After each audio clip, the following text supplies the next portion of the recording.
नमस्कार मित्रों, learn with आभास से मैं राकेश यादव आप सभी का स्वागत करता हूं।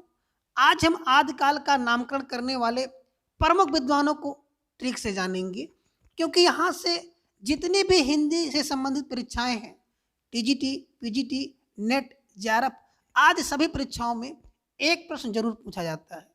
इसलिए इस वीडियो को अंत तक जरूर देखें। सबसे पहले हम आदिकाल के समय की बात करें तो आदिकाल का जो समय था 1050 विक्रम संवत से लेकर 1375 विक्रम संवत तक, और सन की बात करें तो सन 993 ईस्वी से लेकर 1318 ईस्वी तक के समय को आदिकाल के नाम से जाना जाता है।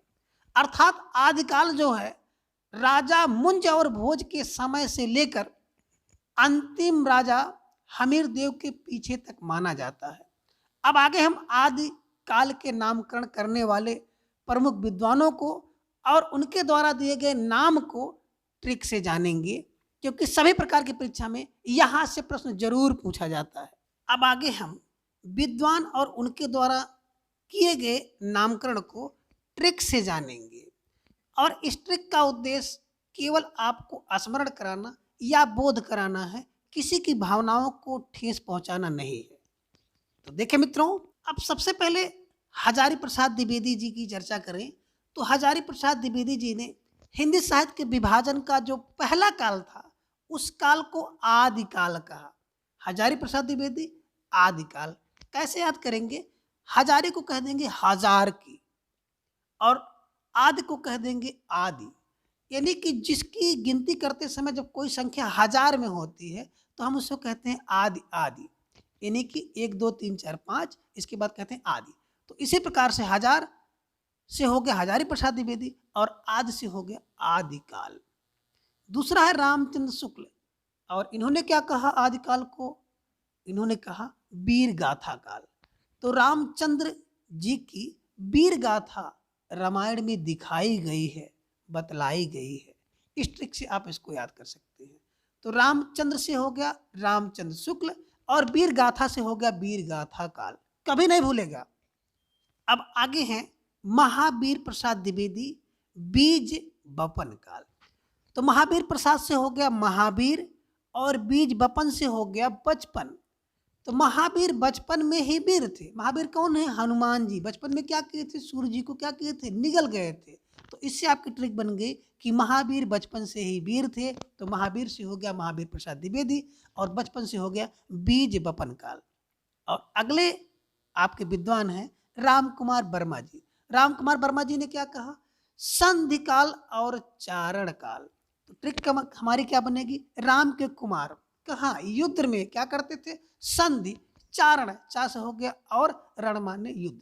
कौन? राम के कुमार कौन थे? लव और कुश। युद्ध भूमि में क्या करते थे? संधि। या तो संधि कर लेते थे, मेल कर लेते थे, और रण करते थे। तो चारण रण से हो गया युद्ध करते थे। तो राम कुमार से हो गया राम कुमार वर्मा। संधि और चारण करते थे तो हो गया संधि काल और चारण काल। अब अगले विद्वान हैं राहुल संकृत्यायन। राहुल संकृत्यायन जी ने हिंदी साहित्य के आदिकाल को सिद्ध सामंत काल कहा। अब इसे कैसे याद करेंगे? जो संकृत्यायन है अर्थात जो संस्कृत वाला है वो क्या होता है? सिद्ध होता है और सामंत होता है। संस्कृत वाला क्या होता है? सिद्ध और सामंत होता है। तो इस प्रकार से आप याद कर सकते हैं कि राहुल संकृत्यायन सिद्ध और सामंत काल। और अगले हैं मिश्र बंधु। मिश्र बंधु ने क्या लिखा? प्रारंभिक काल। कहीं कहीं आपको आरंभिक मिलता है, लेकिन आरंभिक गलत है, सही है प्रारंभिक काल। मिश्र बंधु ने क्या कहा? आदिकाल को प्रारंभिक काल कहा। ज्यादातर किताबों में यही मिलेगा। तो मिश्र क्या करते हैं? किसी शुभ काम को प्रारंभ करते हैं। प्रारंभ कौन करता है? मिश्र जी। मिश्र जी क्या करते हैं? शुभ काम को प्रारंभ करते हैं। तो मिश्र से हो गया मिश्र बंधु और प्रारंभ करते हैं तो प्रारंभिक काल। और आगे हैं गणपति चंद्रगुप्त। गणपति चंद्रगुप्त जी ने आदिकाल को क्या कहा? आरंभिक काल। प्रारंभिक नहीं बल्कि आरंभिक काल या शून्य काल कहा। तो इसकी ट्रिक क्या होती है? गणपति को हम लोग क्या कहते हैं? गणेश जी। और जब हम लोग कोई काम आरंभ करते हैं, शुरू करते हैं, तो क्या होता है? गणेश जी का नाम लिया जाता है और कहा जाता है श्री गणेशाय नमः। तो गणेश का नाम लेकर क्या करते हैं? किसी काम को आरंभ करते हैं। तो गणपत से हो गया गणपत चंद्रगुप्त और आरंभ करने से हो गया आरंभिक काल। कभी नहीं भूलेगा और इस ट्रिक से आप इसको आसानी से याद कर सकते हैं। अगले हैं विश्वनाथ प्रसाद मिश्र और इन्होंने आदिकाल को वीर काल कहा। तो विश्व का नाथ कौन है? विश्वनाथ क्या है? वीर हैं। इस ट्रिक से आप याद कर सकते हो। विश्व से हो गया विश्वनाथ से हो गया विश्वनाथ प्रसाद मिश्र और वीर है से हो गया वीर काल। आगे हैं धीरेन्द्र वर्मा अपभ्रंश काल और चंद्रधर शर्मा गुलेरी अपभ्रंश काल। तो आप कह सकते हैं धीरेन्द्र और गुलेरी जी क्या है? अपभ्रंश काल में रह रहे हैं। तो धीरेन्द्र वर्मा अपभ्रंश काल और चंद्रधर शर्मा गुलेरी अपभ्रंश काल। और अगले आपके विद्वान हैं गियर्सन महोदय और गियर्सन महोदय ने क्या कहा? आदिकाल को चारण काल कहा। इसकी ट्रिक क्या है? देखिए गियर्सन का सन कितने हैं? चार के चार सन का मतलब हो गया चार पुत्र। किसके? राजा दशरथ के थे।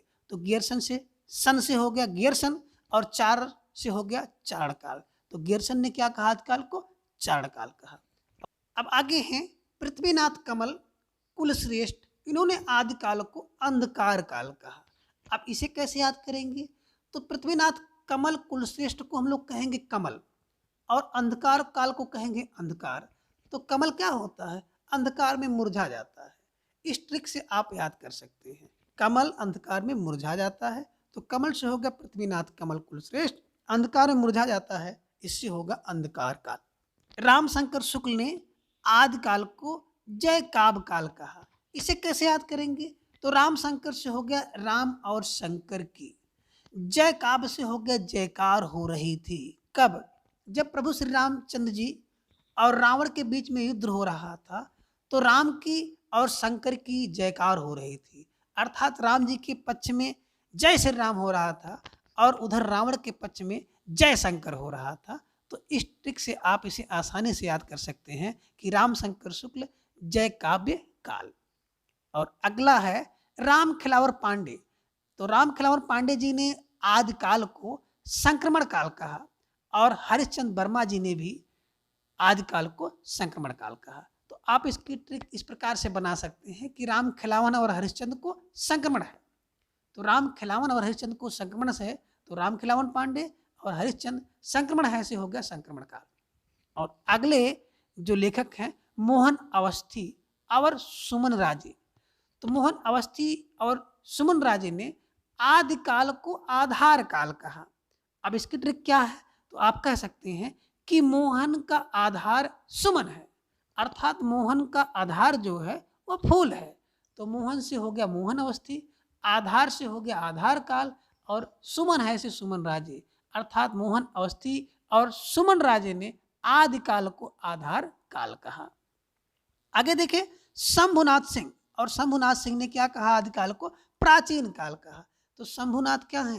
प्राचीन काल से ही सबके नाथ हैं, सबके देवता हैं, सबको प्रिय हैं। तो शंभुनाथ प्राचीन काल से प्रिय हैं तो शंभुनाथ सिंह प्राचीन काल से प्रिय हैं तो प्राचीन काल। अब आगे हैं वासुदेव सिंह और वासुदेव सिंह ने आदिकाल को उद्भव काल कहा।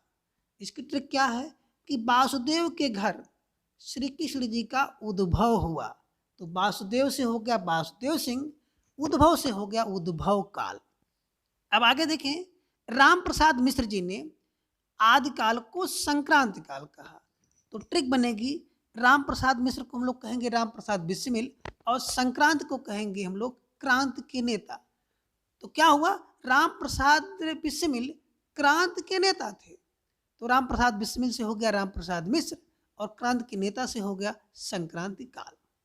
आगे हैं शैलेश जैदी और शैलेश जैदी जी ने आदिकाल को आविर्भाव काल कहा। तो आप ट्रिक बना सकते हैं कि शैलेश जैदी का आविर्भाव हुआ तो शैलेश जैदी से हो गया शैलेश जैदी और आविर्भाव हुआ से हो गया आविर्भाव काल।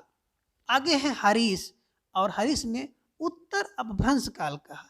तो आप कह सकते हैं कि हरीश के उत्तर में अपभ्रंश बोली जाती है तो इससे क्या हो गया? हरीश से हो गया हरीश और उत्तर में अपभ्रंश से हो गया उत्तर अपभ्रंश काल।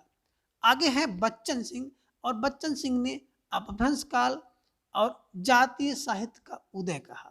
तो बच्चन सिंह क्या कहते हैं? अपभ्रंश काल और जाति साहित्य का उदय। श्याम सुंदर दास, और श्याम सुंदर दास ने आदिकाल को वीर काल और अपभ्रंश काल कहा है। तो इसे कैसे याद करेंगे? आप कह सकते हैं कि जो सुंदर है वो वीर है और अपभ्रंश से युक्त है। सुंदर कैसा है? वीर है और अपभ्रंश से युक्त है। तो सुंदर से हो गया श्याम सुंदर दास, वीर है से हो गया वीर काल, और अपभ्रंश है से हो गया अपभ्रंश काल। इस प्रकार हमने देखा कि आदिकाल को अपभ्रंश काल 4 प्रमुख विद्वानों ने कहा है। धीरेन्द्र कुमार आदिकाल को अपभ्रंश काल कहते हैं। चंद्रधर शर्मा गुलेरी जी भी आदिकाल को अपभ्रंश काल कहते हैं। बच्चन सिंह भी आदिकाल को भ्रंश काल कहते हैं। और श्याम सुंदर दास भी आदिकाल को वीर काल के साथ साथ अपभ्रंश काल कहते हैं। तो आज की क्लास में बस इतना। अगले क्लास में हम लोग इसके अगले भाग पर चर्चा करेंगे। तब तक के लिए थैंक्स फॉर वॉचिंग।